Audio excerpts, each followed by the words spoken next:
सोममराति यतो निदहाति वेदः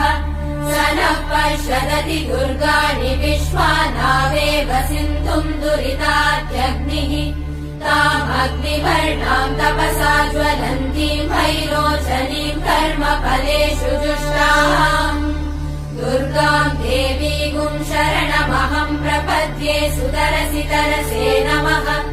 अग्ने त्वम् पारयानव्यो अस्मान् स्वस्तिभिरति दुर्गाणि विश्वाः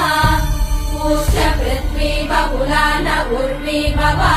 भवातोकायतनयाय संयोः विश्वानि नो दुर्गः जातवेदः सिन्धुन्न नावादुरितातिवर्षि अग्ने अत्रिवन्मनसा गृहाणोऽस्माकम् बोध्यपिता तनू